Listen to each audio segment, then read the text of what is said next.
Xbox. Xbox team. Phil Spencer. Matt Booty. Sarah Bond. I need to know what exactly the strategy actually is. Are you guys being forced to go this route?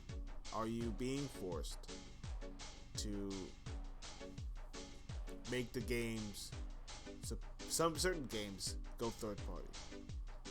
Is this a regulation thing? There's a lot of questions. There's a lot of questions that are completely unanswered. And you know what? The silence is deafening over there in Redmond. So, what exactly is the game plan? I mean, you do have Game Pass, but the value will be devalued if you decide to bring games to other consoles. I'm just being real. Now, when you announced Indiana Jones, everybody was excited. They said, wow, we have a console exclusive. Yes, everyone has been jumping up and down. We had Hellblade 2. You made a great showing at the Developers Direct. You did all these. You had all of these kudos about your show.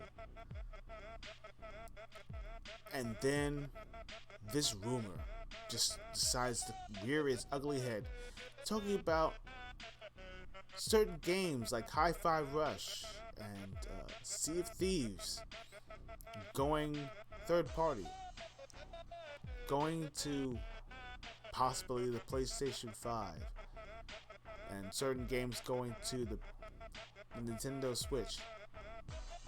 And then, just recently, I'm hearing that Starfield might be doing the same. Could Halo? Could Forza? Could Fable? Perfect Dark? Could all these games go third party? Then what incentivizes actually owning an Xbox? Now, I get it that a lot of fans out there are saying, "Oh, why should you worry that these games are going third party? Why should you worry? You still get to play the games anyway." Well, let me teach you a little something about product identity. You see, there are certain things that actually, or certain, companies that have something that is exclusively theirs, that actually gives them the niche or that certain something that gives consumers, the ones that are actually spending the money, to buy your products because either A, you either trust them, you've had their product before, or word of mouth. Now, if you decide to, let's just say, give another company or one of your competitors one of your recipes, so to speak. Let's put it that way. What are the recipes? Then this is what happens. People that originally, despised, your stuff will say, well, you know what? Great. I don't have to go to X person. I can stay at Y, and I could be able to have your products because I actually liked Y anyway. So now you actually lost one incentive that gave X its identity. You were losing out on all of the new people that don't even know you, and you think, maybe, I don't know if all your brain cells are clicking. You think that people are going to actually go to Y and then decide to go to X to see what else you have? No, not at all. I'll tell you the reason why. Because you actually have your friends, those who influence you, that actually bring you to Y because they like it, and they have several others that like it, and then those who are new will actually get incentivized to go to Y and not X. I tell you that. You see what I'm saying here? You see what the incentivizes? Now, let's just say that you had a free pass meal. Free pass meal. That means you could be able to go to X and be able to get, let's just say, a good menu of stuff. Food, whatever, food-wise, right? And a great selection. Fantastic selection. Right? And X actually had some great things that are exclusive to the store. Even though they actually had some other things that, that other places, may have something similar, but it's not quite the same. Okay? But then you actually decide to take those certain things that gave you your identity, and then you give it to other stores. Say, hey, since you guys are not giving us what you got, but we're gonna give you what we have. It's no big deal. That actually lets more people sample our stuff. Here's a problem. All the people who actually went to X are now gonna go to Y, because Y actually has things that are actually exclusive to them, and they get the stuff that you have. And then you lose all of those customers that you used to have, and they're going to be staying at Y, and you lose out. This is what happens. Then you're going to lose your employees. Now, that sounds familiar. So you're going to have layoffs. You're going to be losing a lot of people in your stores, right? And then what happens is they're going to say, oh, well, it's actually more incentivized to actually be able to take your employees and everything and narrow it down and close off stores. So let's just say you had 50 stores. Now you're going to be narrowing it down to 20 or 25. And then you're going to spread out even further. So instead of every 10 miles and everything, it's going to be every 50 miles that each store is going to be.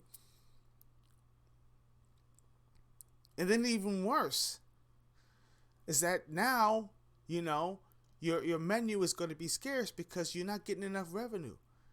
So you're not going to be getting the same business that you used to get. You're not going to get the same cadence, And what makes you think that the other vendors are going to be wanting to come to your stores? They don't, because why go to this guy? Because this guy actually has less revenue. This guy is not is not generating the same amount of foot traffic. What do we really need to? Do we really want to invest in one of these small stores? You're gonna get less product. You're gonna get less display, right? And then what are they gonna do? They're gonna go straight to Y. Why? Because now all the people who is at X is going to be going to Y, and Y is going to be getting all of that foot traffic. And then you're gonna have all these other companies saying, you know what, this guy is this company is doing a lot more. We are gonna go to them. And then you're gonna talk about your indies. Your indies are gonna say, like, oh well, you know what, you're not generating, they're not generating enough. You see what I'm talking about here? If you want to talk about marketing, we want to talk about money 101. You're not thinking either way. I mean, if I actually own a business, and I don't, but I'm a manager. Okay, I'm a manager. I actually deal with money. I actually know about bills. I know about product. I actually buy product for my department. Okay, I know exactly what sells and what doesn't. Vendors do come to us and everything. We actually have the right to either take their products or refuse them. So I know about all these things. But yet, you guys at Microsoft, and you're listening to those big heads over there, they don't know what they're doing. They're talking about all these profit margins. They're talking about, we are multi-trillion-dollar. Do you know that literally 80% of their market is actually dealing with streaming, is dealing with their servers. Half of the contracts are dealing with the government. That's why they're a multi-trillion-dollar company. That's the only reason why.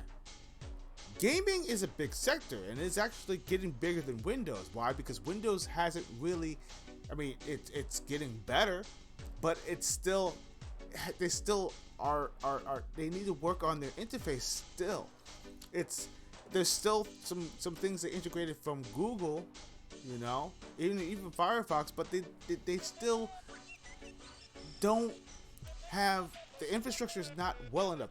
Even their store is not even well thought out.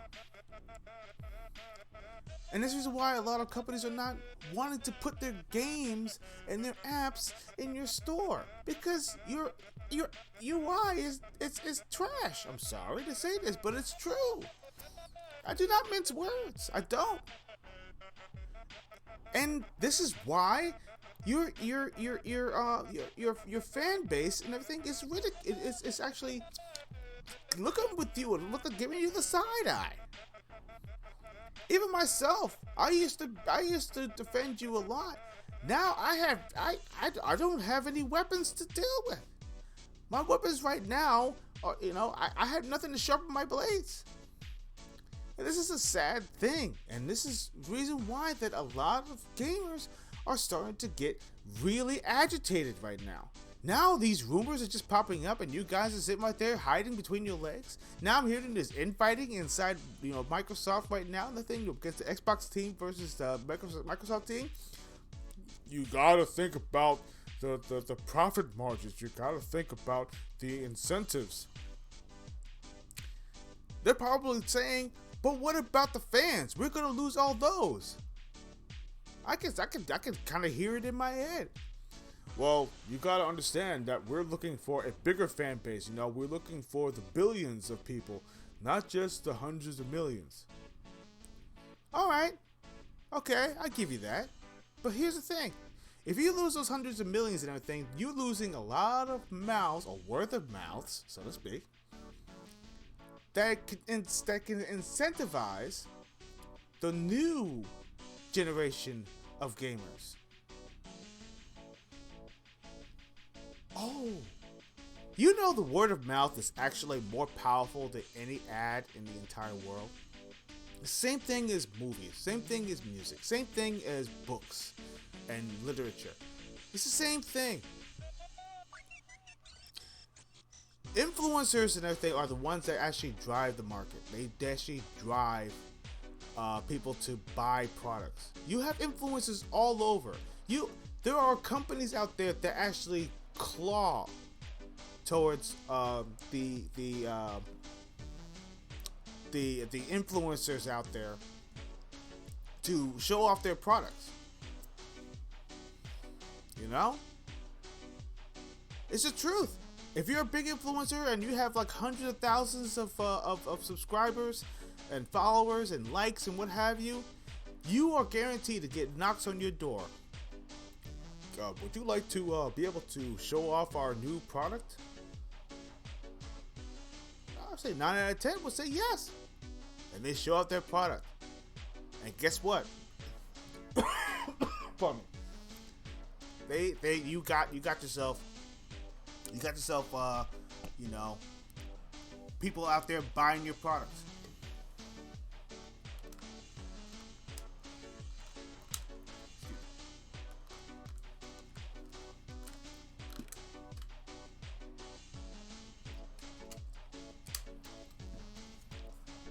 So, really,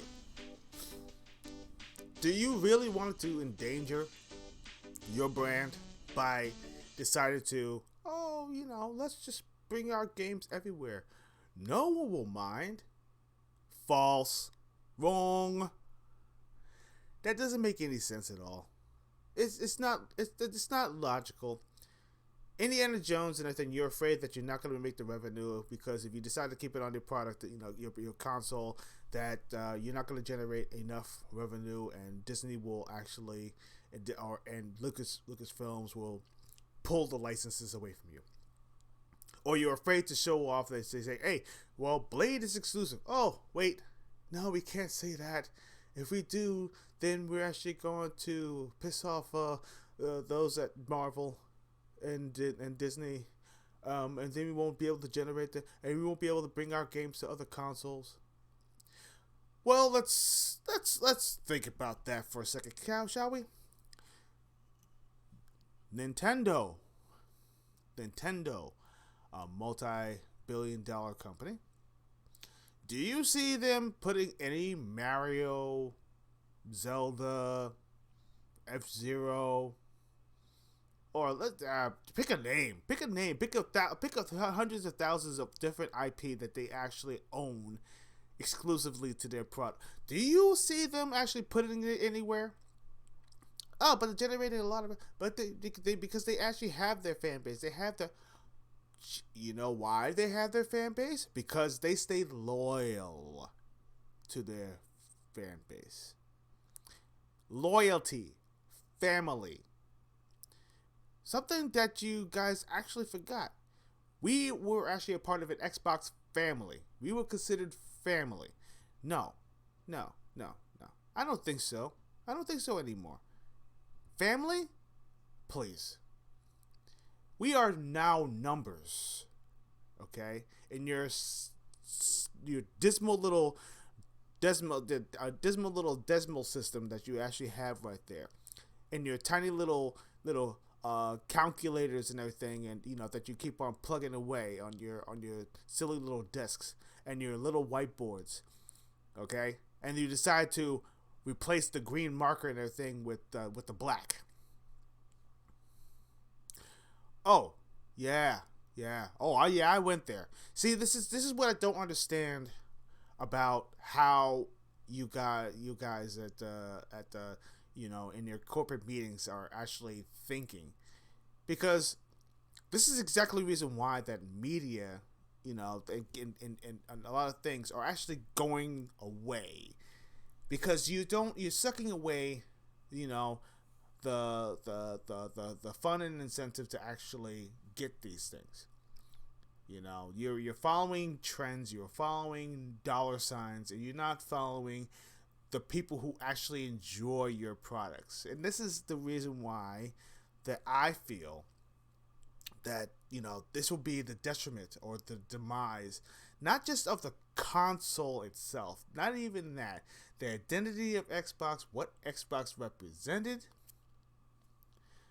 and why it even existed in the first place. You don't understand. There would not be no Xbox without us. There would be no Xbox without the hundreds of thousands or, and the millions of Halo fans. Or Fable fans. Forza fans. Hell, even SEGA fans. SEGA fans were drawn to Xbox. And what are you guys doing? Now, I get it. It's all speculation now. But, man, when there's smoke, there's fire. And I'm smelling it, man. And it's burning through the walls right now.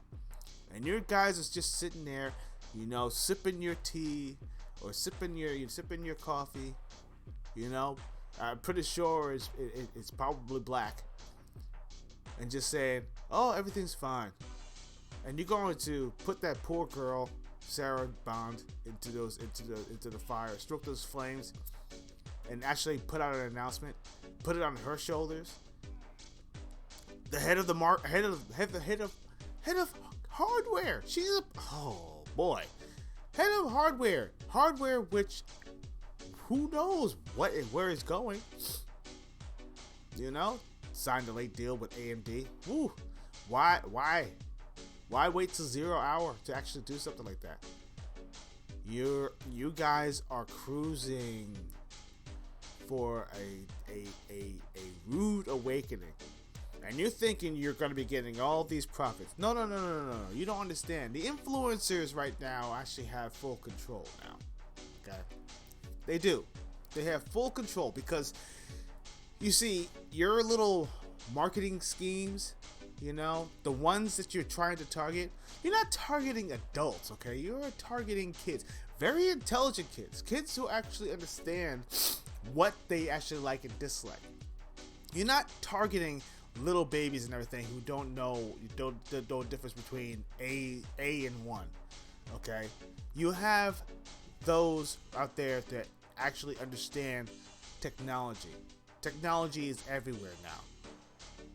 So whatever your ideas actually are, I think you better just sit down and recalculate exactly where you're going, you know? Because right now, I think you guys are actually chasing the wrong green.